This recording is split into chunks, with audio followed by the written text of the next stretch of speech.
let's talk about the movie.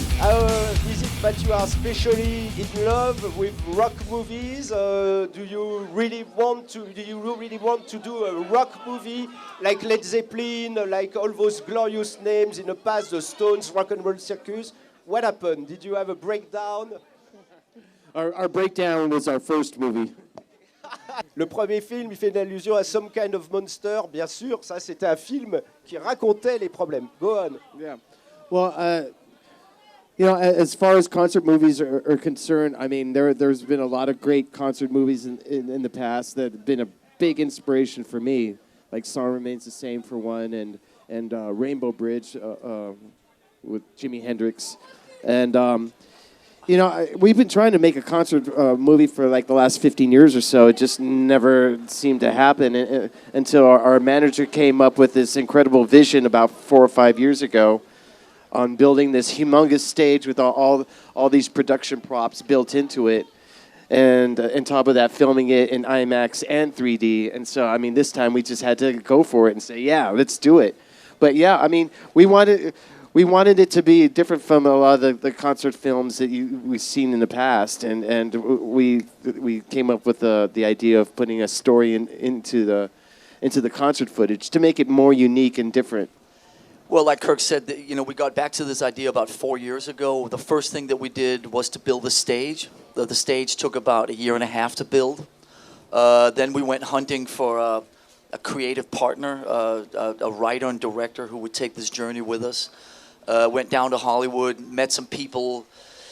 A lot of people in Hollywood couldn't quite understand the concept of mixing a narrative story and a concert. But when we met this mad Hungarian director named Nimrod Antal, he got it. He was ready to take the leap with us. He didn't ask too many questions. He was ready to jump. And so he went away for about 3 months and wrote the script, created the character of Trip, and created the sort of post-apocalyptic world that story set in. And then it was sort of, you know, doing the stage and the story at the same time, hiring producers, and you know, making films at this level is a big undertaking. A lot of people involved. You know, Metallica is used to working in the confinement of a recording studio, which is a little more intimate and so on. But it was a lot of fun. It was challenging. We decided to fund it ourselves so we could control it. We like everything that we share with our fans. If it says the word Metallica on it, it comes from us, and there's no other people involved. If you have to go get money from Hollywood studios, you may have to listen to their versions, or maybe they may want this ending, or they want this actor, or they want this, or whatever. So if we do it ourselves, we can control it, and we give the fans hopefully a better product. The point is that there really is no point, you know, and I think that so often when you do these kind of projects, you have to sort of, you know, carve it out in stone and explain everything. And I think, you know, the message of Metallica is that, you know, all our friends and our fans should figure out what they want Metallica to be for themselves. You know, James Hetfield's lyrics have always been very ambiguous, very open to interpretation. I don't think James wants to explain his lyrics. I certainly don't want to explain his lyrics. And I think that when Nimrod Antal wrote this great script and this story, the reason we picked it was because it fit Metallica so well in that it is very ambiguous and that it is very open to interpretation. So everybody's asking, what happens to Trip? What's in the bag? What's it's all supposed to mean? And I think every person that sees this movie should be able to walk away from this movie with their own version of what it is that happens. If I go to the Pompidou and see a great Dubuffet painting or a Pollock or something like that, I want to walk away from that experience making up, you know, my own version of what that painting means. I don't need Dubuffet or Pollock to tell me what it means, or a critic to tell me what it means. I want to figure it out for myself, and I think that's when art works the best, is when people can kind of relate to it in their own way. And I think that this movie is the ultimate.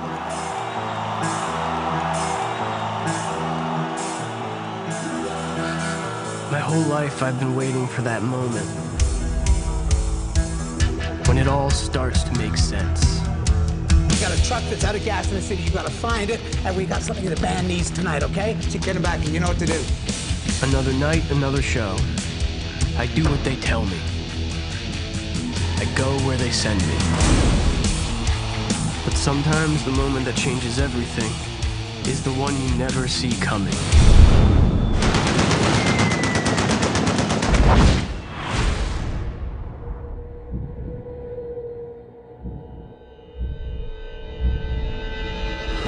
Lars, could you describe the ones who are not here? Lars and Kirk, do you want to describe James or Robert? Give us some clues about them. That's a loaded question.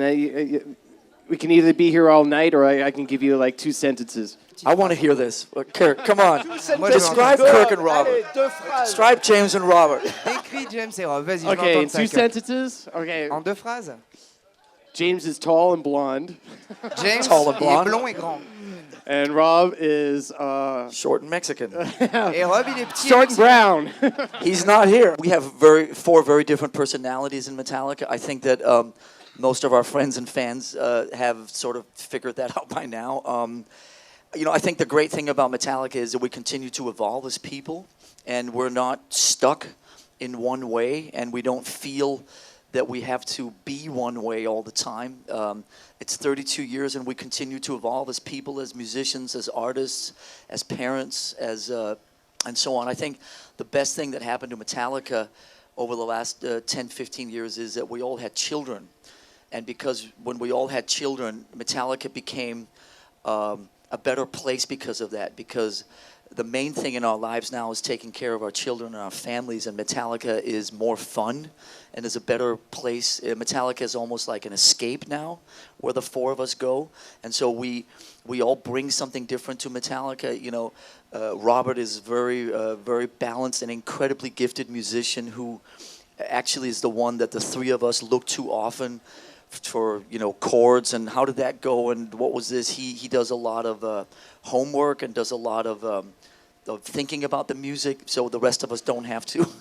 And James is obviously the most gifted guitar player on this planet.